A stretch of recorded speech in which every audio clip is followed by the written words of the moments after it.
तो आप लोगों के सामने इस समय यूपीपीसीएल पुराना वाला जो कि पहले का था, एआरओ का पेपर है फेब 18 का। ये सिंपल लैंग्वेजेस पर बेस्ड था। आप लोगों का जो नया पैटर्न वाला आया है वो ठीक ठाक स्टैंडर्ड का है। हम लोग उसको भी सॉल्व कर रहे थे, एक बार मैंने सॉल्व भी करा दिया 1 या 2 पेपर्स। आज हम लोग इसको भी एक बार देख लेते हैं किस तरह के पेपर्स हैं, ताकि अब हम लोगों को मैक्सिमम टाइम पेपर पे ही देना है। तो आप लोग अपने स्पीकर्स ऑन करिए और एक एक करके हम लोग डिस्कस करेंगे। इसमें जो जो छोटी छोटी चीजें आएंगी मैं उनको अलग से कवर करूंगा, ताकि आप लोगों को इससे संदर्भ या इससे जुड़े हुए क्वेश्चंस क्लियर होते चले। तो एक एक करके शुरू करते हैं। चलिए पहले सवाल का जवाब दीजिए, इनमें से कौन सा सर्च इंजन नहीं है? मोजिला। सर मोजिला नहीं, Mozilla.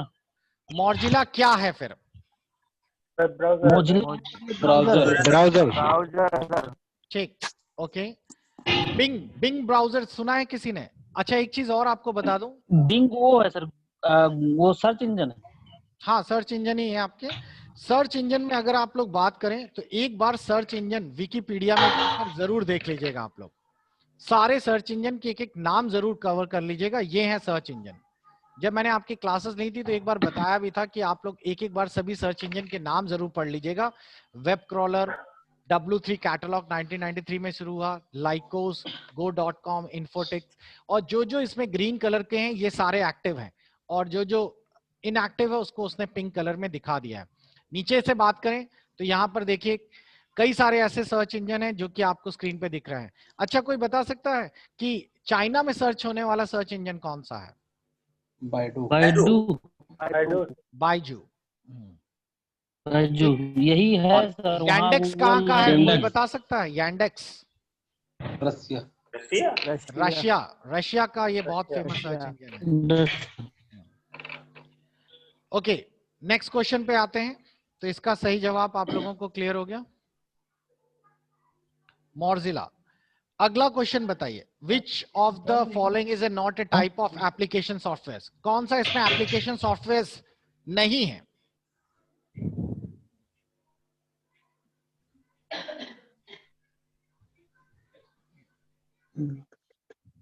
Language processor, utilities, packages, customize software. Utility sir. Utility होना चाहिए। आपको डिफरेंस पता है ना, एक होता है एप्लीकेशन सॉफ्टवेयर, एक होता है ऑपरेटिंग सॉफ्टवेयर, और एक थर्ड होता है यूटिलिटी सॉफ्टवेयर। मेरे को बताइए एमएस वर्ड क्या है? Application software. एप्लीकेशन सॉफ्टवेयर है। एप्लीकेशन सर्विस, सॉरी एप्लीकेशन है। ऑपरेटिंग सॉफ्टवेयर का कोई एग्जांपल बताइए। विंडोज ऑपरेटिंग विंडोज हो गया, यूनिक्स हो गया, मैक हो गया। और यूटिलिटी सॉफ्टवेयर का कोई एग्जांपल बताइए। Disk cleaner, antivirus. Disk clear antivirus. ठीक है। तो आप देख रहे हैं इसमें दिया which of the following is not a type of application software. अब इसमें थोड़ा सा इन्होंने डिफरेंस कर दिया है। ये प्रोग्राम मतलब मेरे हिसाब से ये क्वेश्चन गलत होना चाहिए। कारण ये क्योंकि यूटिलिटी को भी इन्होंने एप्लीकेशन सॉफ्टवेयर का ही एक पार्ट बना दिया है। ठीक है, कस्टमाइज और पैकेजेस ये बात तो समझ आती है, यूटिलिटी को इसको कैटेगराइज नहीं करना चाहिए था। लैंग्वेज प्रोसेसर नहीं हो सकता क्योंकि लैंग्वेज ही तो है जिनमें ये सॉफ्टवेयर बनते हैं, तो इसीलिए इसका आंसर तो इन्होंने सही दिया है, लेकिन यूटिलिटी इसमें नहीं होना चाहिए। सर ये क्या है लैंग्वेज प्रोसेसर? लैंग्वेजेस प्रोसेसर्स यानी कि जो कि आपकी भाषा बनाने के लिए, कि जैसे कि आप लोगों की low level language, high level languages, आप लोगों की सी, जावा, प्रोसेस, ये सारी तो लैंग्वेजेस हैं। तो ये जो लैंग्वेजेस मतलब कि अगर आपसे पूछा जाता है कि सॉफ्टवेयर किस में बनता है, एप्लीकेशन सॉफ्टवेयर किस में आप लोग तैयार करते हैं, ऑपरेटिंग सॉफ्टवेयर बनाते किस में है, तो आप लोगों को लैंग्वेजेस में ही तो बनाते हैं, high level and low level languages. तो ये किसी भी एप्लीकेशन सॉफ्टवेयर का कोई पार्ट नहीं है। तो वैसे तो आंसर सही है, लेकिन यूटिलिटी भी इसमें नहीं होना चाहिए था। हाँ जैसे डॉटनेट है, तो डॉटनेट आप लोगों का माइक्रोसॉफ्ट जैसे बनाता है, तो माइक्रोसॉफ्ट जो आप लोगों के सॉफ्टवेयर एमएस ऑफिस दिया तो डॉटनेट पे क्रिएट किया, तो वो एक प्रोग्रामिंग लैंग्वेजेस बन गई। अगला बताइए, which of the following is not a kind of computer memory? Coder. बिल्कुल सही है, फ्लैश ड्राइव आप लोगों ने पढ़ी है। अच्छा मेरे को बताइए फ्लैश ड्राइव क्या है, क्या ये पेन ड्राइव ही होती है? सुना है आप लोगों ने फ्लैश ड्राइव? सर छोटी सी होती है फ्लैश ड्राइव, लगभग 1.4। क्या फ्लैश ड्राइव 4 को ही लीटर हम है। लोग पेन ड्राइव भी कह सकते हैं? कह सकते हैं सर। सर पेन बिल्कुल ड्राइव कह सकते हैं। जो यूएसबी में स्टोर करने वाली ड्राइव्स होती हैं उनको हम लोग फ्लैश ड्राइव कहते हैं, जिसमें कि आपकी pen drive, USB, flash drive, कई नाम से आपको बुलाया जा सकता है। तो पेन ड्राइव भी एक प्रकार की फ्लैश ड्राइव ही है। कोडर ऐसा कुछ नहीं होता। तो आपका जवाब सही है। सर वो लास्ट में जो ई प्रोम होता है सर, वो क्या है? वो इरेजेबल भी ऐसा फ्लैश इलेक्ट्रिकल कुछ होता है ना? प्रोग्रामेबल मेमोरी, वो काइंड ऑफ रॉम है।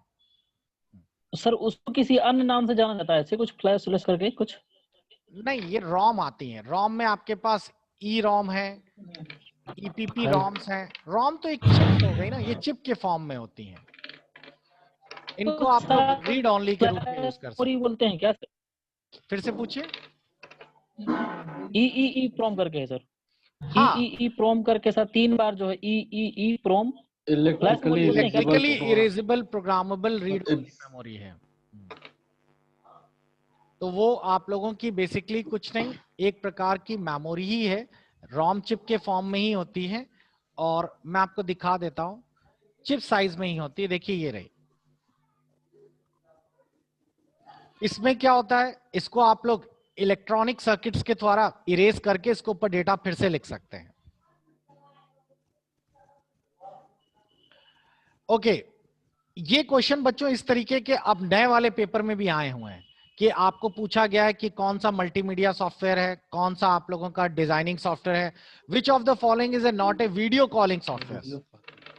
Google IP sir. GroovyIP। ठीक, सर ऊपर first option sir, groovy IP. Okay, लाइए इसको थोड़ा सर्च कर लें, ये है क्या। कुछ लिखा है तो कुछ ना कुछ तो नहीं। होगा ही।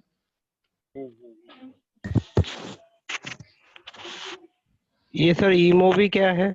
ईमो ईमो तो ईमो ऐप होता है कॉलिंग के लिए। वीडियो कॉलिंग करते हैं ऐप आप लोग, है। वीडियो कॉलिंग के लिए ऐप करते हैं। अच्छा अच्छा।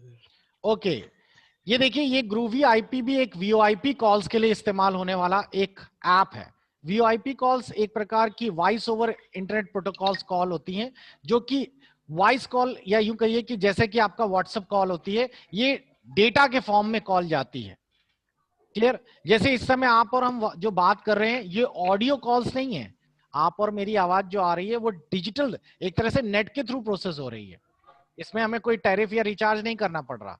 तो वैसे ही वीओआईपी कॉल करने के लिए सॉफ्टवेयर बनाया गया है, लेकिन इसमें वॉइस कॉल हो जाती है, voice and text, video calling नहीं होती, इसीलिए ये गलत है। याद रखिएगा, वॉइस कॉल करता है ये इसकी मदद से आप लोग अपना टैरिफ रिचार्ज करके डॉट फोन में भी फोन कर सकते हैं, मोबाइल में भी फोन कर सकते हैं। जैसे कस्टमर केयर वगैरह जब फोन आते हैं तो आपने देखे होंगे, बड़े लंबे लंबे नंबर आते हैं उनके। आप लोगों को मैं एक छोटा सा एग्जांपल दे देता हूं। वीओआईपी कॉलिंग ऐप के नाम से एक आपको ऐप दिखा देता हूं। काफी फेमस ऐप्स हैं और इसकी मदद से, इनमें कुछ ऐप ऐसे होते हैं जिनमें 1 या 2 कॉलें, स्काइप जैसे हो गया, लेकिन स्काइप से आप मोबाइल में फोन नहीं कर सकते। ठीक है? और कुछ ऐसे भी ऐप्स आते हैं जिनकी मदद से आप लोग फोन में कॉल करके, जैसे मान लीजिए आप इंटरनेट से किसी को फोन में कॉल करना चाहते हैं, आपको आईएसडी कॉल करनी है, आपको फॉरेन कॉल करनी है, तो फॉरेन कॉल करने में नॉर्मल मोड से तो बड़ा महंगा पड़ेगा, तो लोग वीओआईपी कॉल करते हैं। तो वीआईपी में अपना कंप्यूटर से कनेक्ट कर लिया और उसके बाद उसके फोन में कॉल चली जाती है। लेकिन आजकल ये भी कोई नहीं करता, व्हाट्सएप आ गया तो सब बंद। टेलीग्राम से भी हो जाता है। Okay, which of the following is not A compression tool? बताइए, ये बहुत अच्छा सवाल है।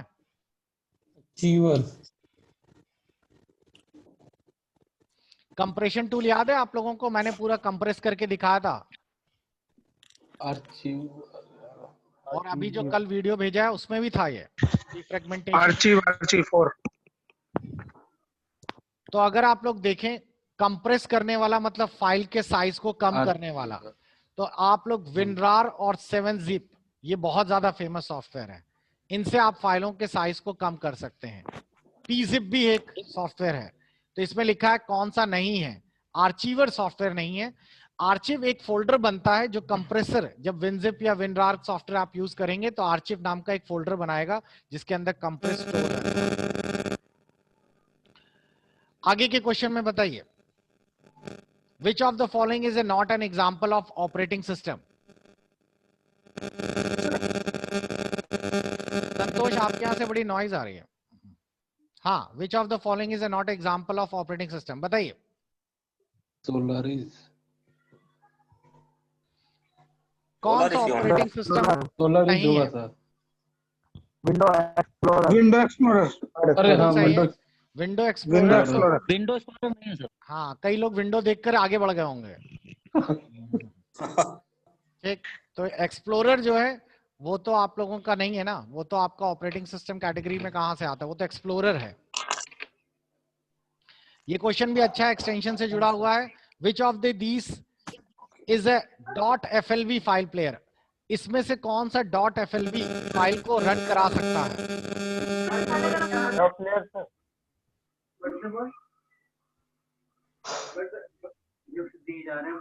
सर वीएलसी वीएलसी वीएलसी चलाए। कोई खेल क्या है पहले बताइए। एंटीवायरस। एंटीवायरस। एडोब प्लेयर, ये भी एक प्लेयर है VLC जो मीडिया आप प्लेयर लोगों है। की एडोब फाइल को, और विनैम्प एक MP3 प्लेयर है। ठीक, VLC जो है वो FLV फाइलों को भी चला सकता है और साथ ही साथ वीडियो और MP3 भी चला लेता है। तो सही जवाब आप लोगों का VLC ही है। सर वो ऊपर रह गया, सोलारिस क्या होता है? अच्छा, एक टॉपिक यहाँ रहेगा, ऑप्शन सोलारिस क्या है? ऑपरेटिंग सिस्टम ही है, दिखा देते हैं इसको।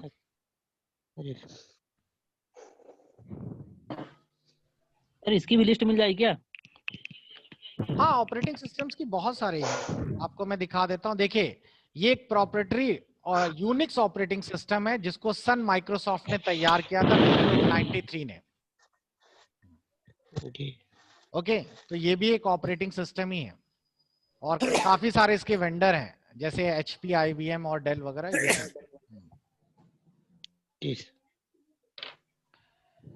एंड आगे बढ़ते हैं, नेक्स्ट है हमारे पास, which is a not a procedural programming language? ये क्वेश्चन बहुत अच्छा है, बताइए।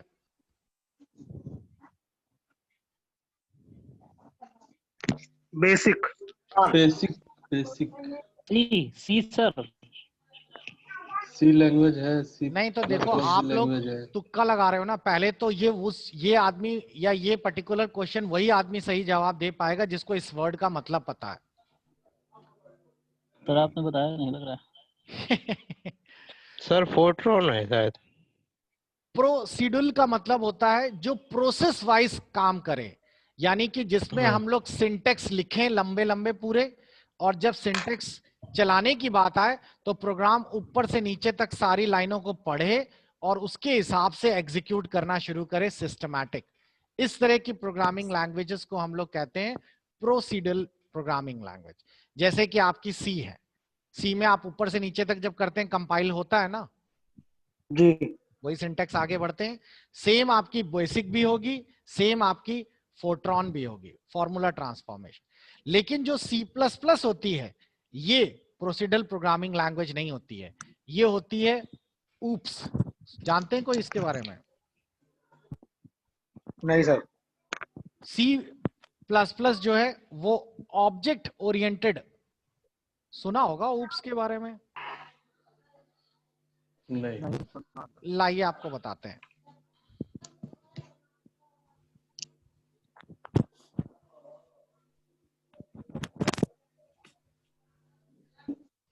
देखिए ये रहा, a procedural language is a computer language that follow in order, एक के बाद एक क्रम में लगी होती हैं, सेट ऑफ कमांड लगे होते हैं जैसे बेसिक हो गई, सी हो गई, फोर्ट्रॉन, जावा, पास्कल, ये सब।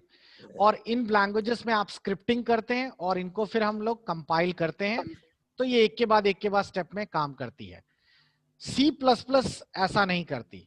C++ प्रोसीडरल लैंग्वेज नहीं है। C++ क्या है? ऑब्जेक्ट ओरिएंटेड लैंग्वेज है।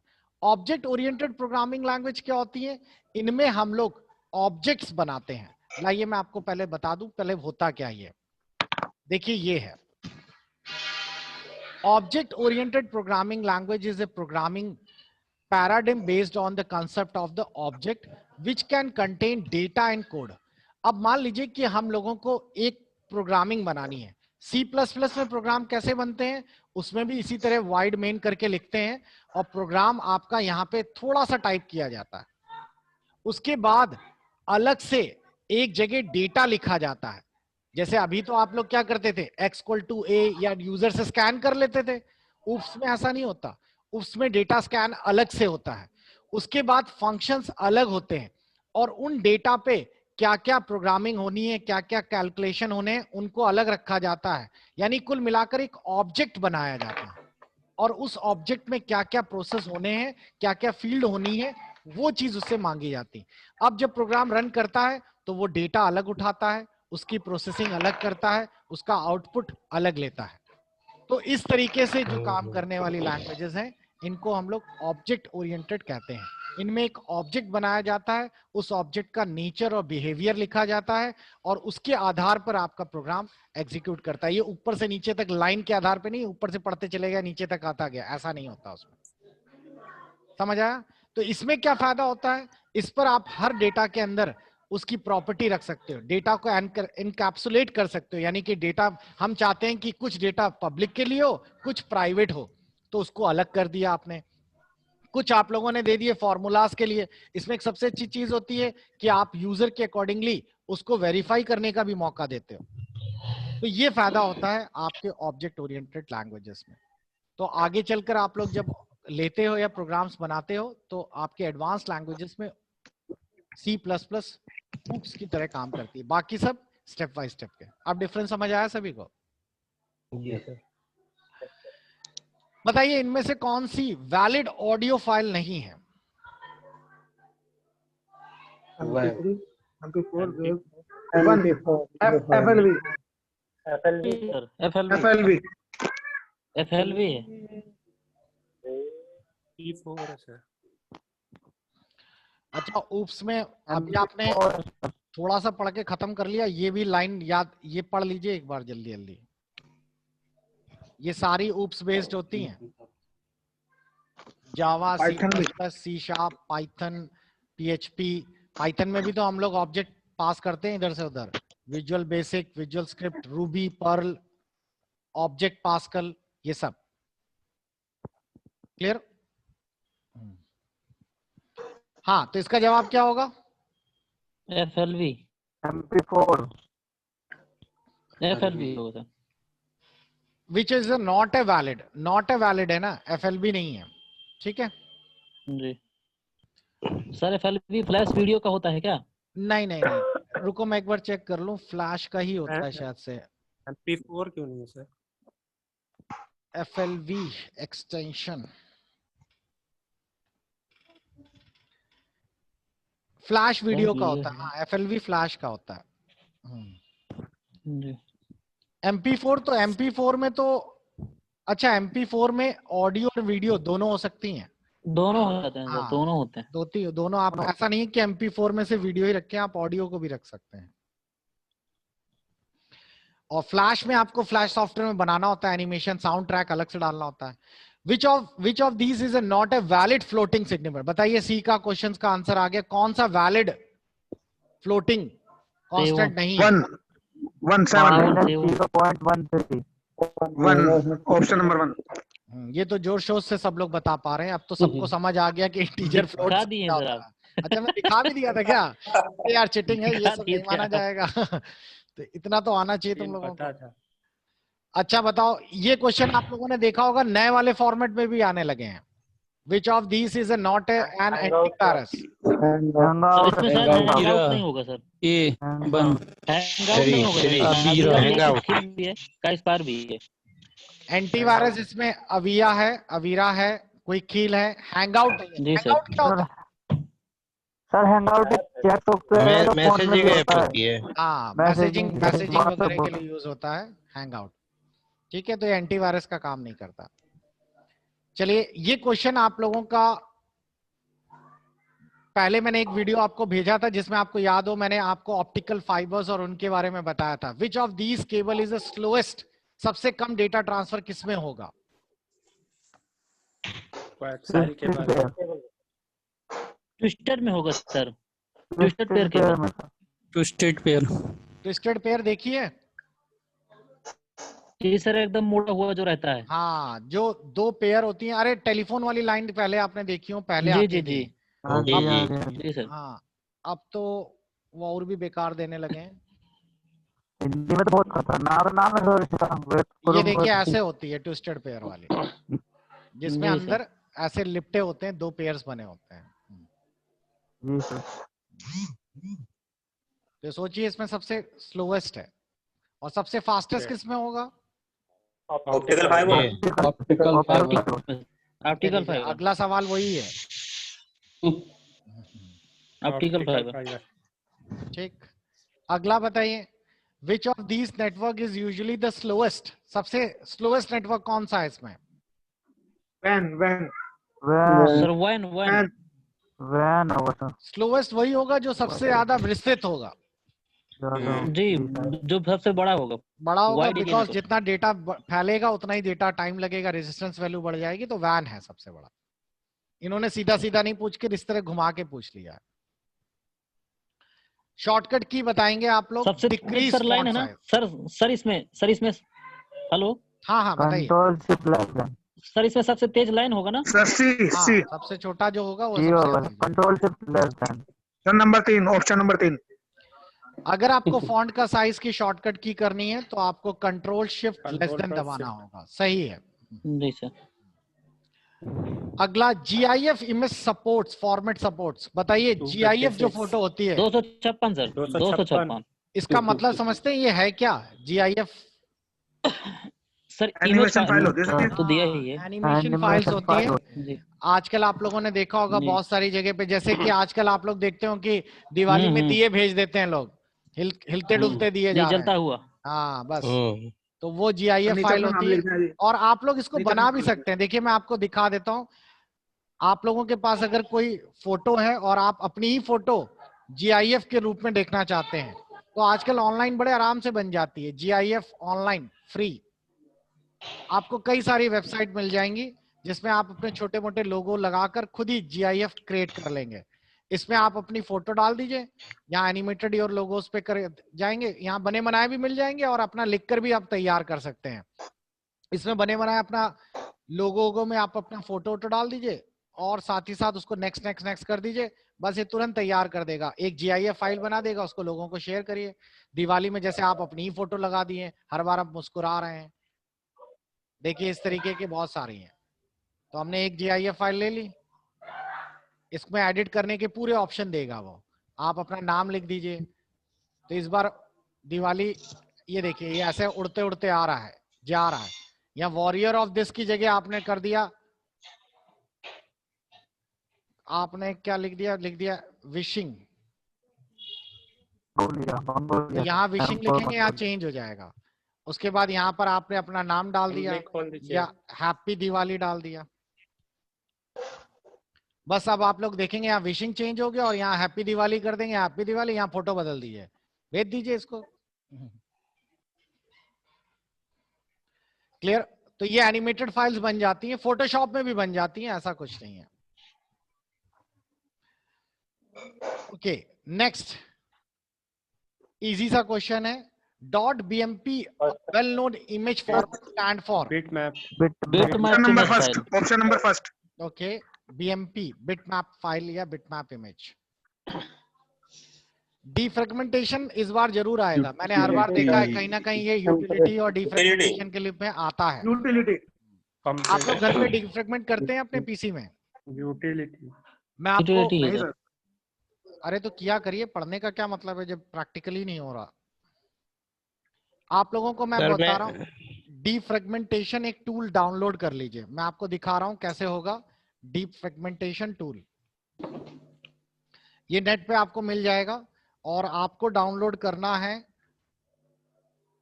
फाइल हिप्पो से, ये रहा, डिफ्रैगर के नाम से मिल जाएगा, छोटा सा है, डाउनलोड कर लीजिए। ये आपका डाउनलोड हो जाएगा और इसको रन करा दीजिए। रन कराने के बाद ये आपकी स्क्रीन पर पूरी जितनी भी हार्ड डिस्क है वो एनालिसिस करेगा और ढूंढेगा कि कहाँ कहाँ खाली स्पेस आपने डिलीट करके छोड़ी हुई है। आप लोग करते क्या है, जब कभी कोई फाइल सेव होने के बाद डिलीट करते हैं तो वो जगह खाली बन जाती है और उसके आगे वाली फाइलें वहीं ट्रैक में सेव रहती हैं। डिफ्रेगमेंटेशन चला दीजिए, वो ऑटोमेटिकली उठा के सब फाइलें जो इधर उधर है सब सेट कर देगा और आपकी ब्लैंक वाली स्पेस एक जगह कर देगा, ताकि अगली बार जब फाइल रीड करनी हो तो हार्ड डिस्क को इधर उधर भटकना ना पड़े और आपके सिस्टम की प्रोसेसिंग भी फास्ट हो जाएगी। तो ये कम से कम कुछ नहीं तो हर 1.5-2 महीने में एक बार जरूर किया करिए। बिट्स पर सेकंड यूनिट है किसकी? Data transfer rate, data transfer rate. चाहिए ओके। कोई मेरे को बता सकता है कि आपके जो कंप्यूटर की स्पीड है वो किस में नापी जाती है? जैसे लिखा रहता है ना 2.4 या Pentium dual core, gigahertz, gigahertz. तो वो किसकी यूनिट है? प्रोसेसर किस में नापता है? वो फ्रीक्वेंसी की यूनिट है। ठीक है, हर्ट्ज जो होती है वो फ्रीक्वेंसी की यूनिट्स है। ओके, ये क्वेश्चन जबरदस्त आ गया है। एसएसएल शॉर्ट, एसएसएल का full form secure socket layer है सिक्योर सर। सॉकेट लेयर, बिल्कुल सही है। नंबर होगा। अब इसके बारे में थोड़ा सा पढ़ लेते हैं। सिक्योर सॉकेट लेयर, कोई जानता है इसके बारे में क्या है ये? डाटा ट्रांसफर करने के लिए सुरक्षित चैनल, सिक्योर चैनल है। सर्टिफिकेट लेना होता है। देखिए मैं आपको एक सिंपल लैंग्वेज में दिखा देता हूं, ये रहा। एसएसएल का पूरा नाम सिक्योर सॉकेट लेयर है। ये एक ऐसी टेक्नोलॉजी है जिसमें हम सर्वर, वेबसाइट तथा क्लाइंट के मध्य एक एनक्रिप्टेड लिंक को स्टैब्लिश करते हैं, जिससे हमारे या हमें वेबसाइट और ब्राउजर के मध्य सुरक्षित कनेक्शन उपलब्ध होता है। मतलब समझ आ गया? वेबसाइट और क्लाइंट के बीच में, जैसे कि मान लीजिए आप बैंक की वेबसाइट खोल रहे हो, तो बैंक की वेबसाइट खोलने के बाद ये जेन्युइन पर्सन के पास पहुंचे तो उसके लिए पहले चेक करना पड़ेगा कि आपका ब्राउजर जिस पर आप चला रहे हैं इसमें कहीं कोई बैकग्राउंड में कोई स्पाई तो नहीं चल रहा। अब अगर आप लोग गौर करें तो जब कभी मैं यहाँ पे बैंक की कोई वेबसाइट खोलता हूं तो आप देखिए यहाँ पर ये लॉक बनकर आ जाता है और ये लॉक दिखाता है कनेक्शन इज सिक्योर। तो ये सर्टिफिकेशन कहां से मिला? ये सर्टिफिकेट देखिए स्टेट बैंक ने इश्यू किया है।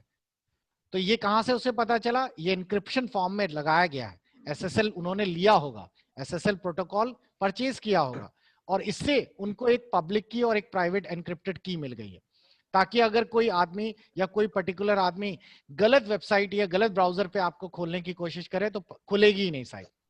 इससे आपकी वेबसाइट में आपको तुरंत पता चल जाता है कि जब कभी कोई वेबसाइट सिक्योर होती है या उस पर एसएसएल सर्टिफिकेशन होता है तो उसके आगे एस लगा होता है। देखा है आप लोगों ने एस? किसी ने नहीं देखा? कभी भी आप लोग पेमेंट करिए किसी भी जगह पर, तो पेमेंट करने के समय जैसे आपने कोई वेबसाइट खोली, तो आप जब वेबसाइट खोलते हैं तो जिनके उसमें एसएसएल सर्टिफिकेशन है यहाँ पर आप लोगों को बकायदा दिखाएगा लॉक का सिंबल दिखता लॉक है, ठीक है? नहीं है तो HTTPS लगा होगा। और अगर आपकी सिक्योर नहीं है, जैसे मैं अपनी वाली खुलवाता हूँ nilitcourses.com, तो आप देखेंगे मेरे उसमें यहाँ पर कोई भी वेबसाइट में मैंने एसएसएल सर्टिफिकेशन नहीं लिया है तो यहाँ नॉट सिक्योर लिखकर आ रहा है। क्लियर? तो ये एक डिफरेंस होता है। तो कभी भी आप लोग ऑनलाइन पेमेंट करिए या किसी वेबसाइट का पेमेंट करिए तो इस चीज को हमेशा ध्यान रखिए कि एसएसएल सर्टिफिकेशन वाली पे ही पेमेंट करना है। ओके, ये क्वेश्चन सिर्फ दिमाग वाले लोग बता पाएंगे। मतलब दिमाग तो सभी के पास है। 4 सर, 4 स्ट्रिंग 4 होता है सर। सर स्ट्रिंग 4 होता है। साइज ऑफ ए स्ट्रिंग, इसका कितना साइज होगा? 3 ही होगा सर इसका, तो 5 होना चाहिए। 4 होगा सर। स्ट्रिंग का साइज का, कैरेक्टर का साइज होगा सर। कैरेक्टर का साइज कितना होता है सर? कैरेक्टर का 1 होता है। 1 होता है ना। और इसमें कितने कैरेक्टर दिख रहे हैं आपको? इसमें स्लैश भी है जो इस बेटे स्टोर करता है। वो भी एक कैरेक्टर की ही तरह काम करेगा ना। तो आपका इसका आंसर 4 हो गया। कोई स्ट्रिंग का साइज बोल रहा था, स्ट्रिंग में साइज होता है क्या? स्ट्रिंग तो जितने नहीं, नंबर size ऑफ कैरेक्टर्स पता होंगे लेकिन वो उसके अकॉर्डिंगली वो साइज ले लेगा ना। कैरेक्टर के हिसाब से बाइट हाँ, तो समझ आया 4 क्यों आया? क्योंकि इसमें 4 कैरेक्टर्स है और एक कैरेक्टर का साइज 1 बाइट का है। Binary number has a base of, ये तो आसान है, ये तो हम लोगों ने बहुत अच्छा खासा डिस्कस किया है। ठीक, okay, next question. Processing of textual matter and creating a document is done through, आसान है, बताइए। शाब्दिक word processing doctor, word processing. Text matter को बनाने के लिए वर्ड प्रोसेसिंग की जरूरत पड़ती है। डीबीएमएस किसकी जरूरत पड़ती है? डीबीएमएस में क्या बनता है? डाटा आपने कौन सा सॉफ्टवेयर पढ़ा था इसके लिए?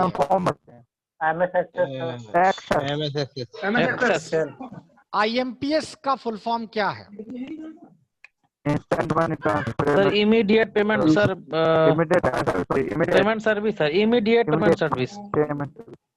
अच्छा, मेरे को बताइए, क्या ये 7 दिन 24 घंटे चलती है या फिर वर्किंग आवर्स में? 24 आवर्स सर 24 घंटे। आईएमपीएस में मैक्सिमम कितना पैसा आप ट्रांसफर कर सकते हैं? सर शुरू में हमने बताया सर 1.5 लाख। 7 लाख रुपए। मतलब पता हो तो बोले, झोंके झोंके से थोड़ी चार्ज चलेगा। आईएमपीएस की मैक्सिमम लिमिट बच्चों होती है 2 लाख रुपए। आप 24 घंटे में मैक्सिमम कर सकते हैं 2 लाख रुपए। और सर एक बार में कितना? एक बार में 2 लाख कर दीजिए, एक बार में चला जाएगा। अच्छा, एक बार में, ठीक है। तो 2 लाख रुपए आप 24 घंटे में आप कर सकते हैं। 2 लाख, ठीक है, आप ये भी है कि आप 50-50 के 4 कर दीजिए, लेकिन 2 लाख से ऊपर नहीं जाएगा। क्लियर? ओके, कोई बता सकता है एनईएफटी और आईएमपीएस में अंतर क्या होता है? एनईएफटी सर हाफ आवर होता है सर। एनईएफटी की टाइमिंग हाफ आवर्स की होती है, यानी कि दिन में कितनी बार एनईएफटी होगी?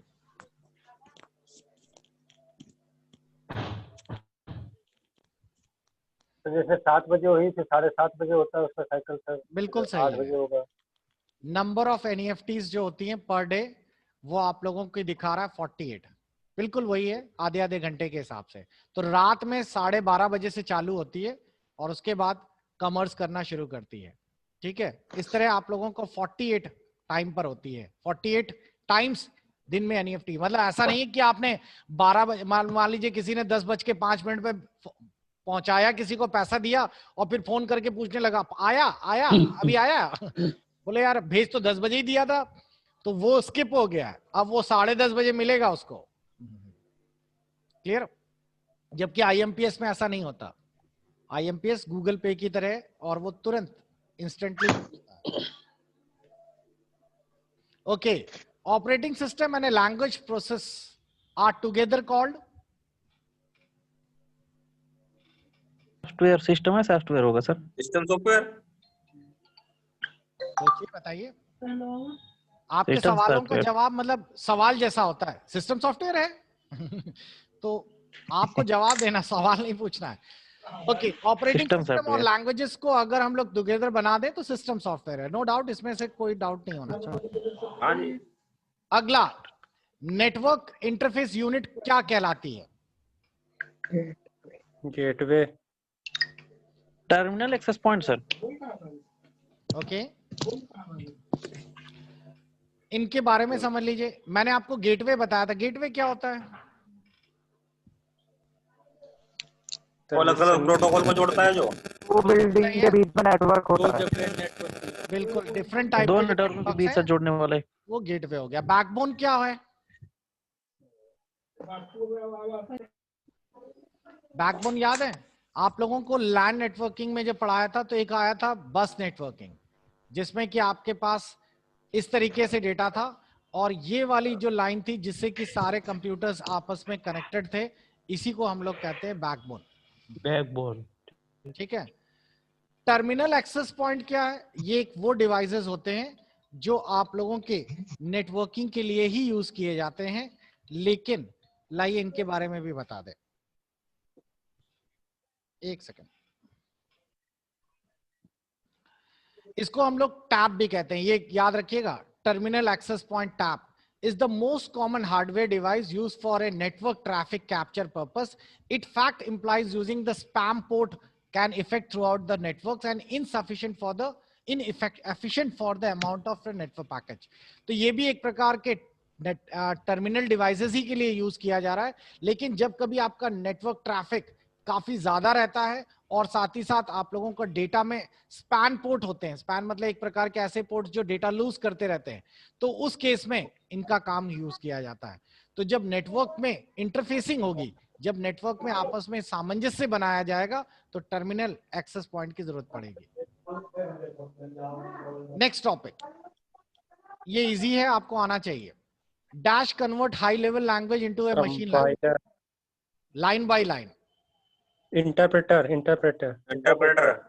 पता है ना, लाइन बाय लाइन और इधर सर इंटरप्रेटर, और पूरा एक साथ करता है तो वो कौन होता है?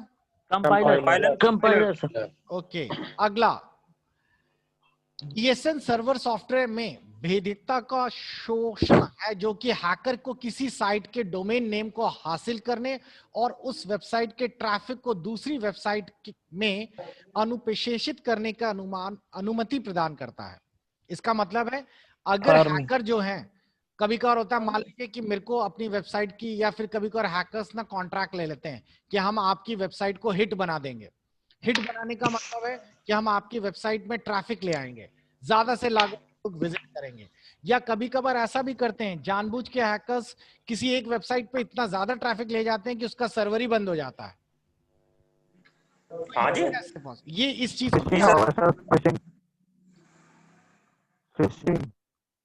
ना फिशिंग नहीं कहते, इसे कहते हैं फार्मिंग। ठीक, तो फार्मिंग एक ऐसा तरीका होता है जिससे हैकर्स जो है डीएसएन सर्वर्स पे अपना कंट्रोल करके किसी का भी डोमेन नेम आप लोग टाइप करते हैं, आपने लिखा मान लीजिए मेरी वेबसाइट का नाम, या किसी भी वेबसाइट का नाम आप डाल रहे हैं, वो घूम फिर के आपको मेरी साइट पे पहुंचा रहा है। फिशिंग क्या होती है? सर फिशिंग में सिर्फ मुझे लग रहा है सर, ये लोग उसमें जाके सर डाटा चुराना। फिशिंग का मतलब होता है लालच देना, जैसे कभी लालच देना, सिर्फ फंसाते हैं सर। हाँ, कांटा डाल के मछली को नहीं फंसाते, बस। तो आपके पास आएगा तुरंत, जैसे अमरजीत जी के स्क्रीन पर आ जाएगा, अमरजीत आपको मतलब एक स्क्रीन पे आपने जीता है दिवाली के उपलक्ष्य में सोने की 2 स्वर्ण मुद्राएं, इस बटन पे क्लिक करें। 16 लाख रुपए साथ में। क्लिक किए वो कोर्स खत्म होने के बाद हैक करना भी सिखाना। मतलब ये ओपनली बता रहा है कि इलीगल काम करना है हमें। अच्छा, आप लोग अकाउंट्स के बैकग्राउंड से जुड़े हुए हैं, आप लोगों को टैली से जुड़ी हुई न्यूज तो मिली होगी, टैली तो सब लोग पढ़ते ही होंगे।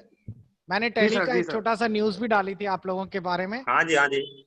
बच्चों, टैली का एक नया सॉफ्टवेयर लॉन्च किया है, टैली प्राइम ने, सुना है इसके बारे में आप लोगों ने? आप लोग अकाउंट या कॉमर्स बैकग्राउंड के हैं, और बहुत सारे ऐसे होंगे जो सीए वगैरह की प्रिपरेशन कर रहे होंगे। आप लोगों में आज की डेट में कंपनी अकाउंटिंग वगैरह कर रहे होंगे, तो आपको पता होगा टैली सॉफ्टवेयर आपकी फील्ड में बहुत इंपॉर्टेंट है, और छोटे बड़े बड़े मैक्सिमम बिजनेसमैन इसका यूज करते हैं अपनी बैलेंस शीट वगैरह क्रिएट करने के लिए। टैली का एक सबसे लेटेस्ट सॉफ्टवेयर चल रहा था ईआरपी, और अभी हालिया 8-10 दिन पहले ही टैली ने एक टैली प्राइम लॉन्च किया है, और हम लोग इसको अब पढ़ाना शुरू करने जा रहे हैं ऑनलाइन। और इसमें हम पहले पूरा का पूरा पार्ट कवर करते हैं, जिसमें कि बच्चे की शुरुआत से जर्नल एंट्री से लेकर बैलेंस शीट वगैरह तक पूरी बनाते हैं, और टैली प्राइम उसको किस तरीके से क्रिएट करता है। इसमें सबसे अच्छी चीजें ये होती हैं, ये अकाउंट्स भी बनाता है, इन्वेंट्री भी बनाता है, स्टॉक के साथ साथ आप लोगों का पेरोल भी तैयार करता है, सैलरी एचआर वगैरह का भी बनाता है, अटेंडेंस शीट भी होती है इसमें, टीडीएस भी होता है, जीएसटी भी होता है, बहुत सारी चीजें इसमें इनबिल्ड होती हैं, और बड़ा फिंगर्स पर है।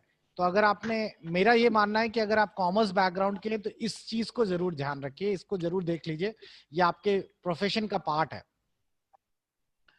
जी सर। आप में से शायद कुछ बच्चों को आता भी हो टैली। ओके, कंट्रोल बी, ये तो एक सिंपल सा क्वेश्चन है। हमारा एक हाफ हो गया बच्चों, तो हम लौट के आते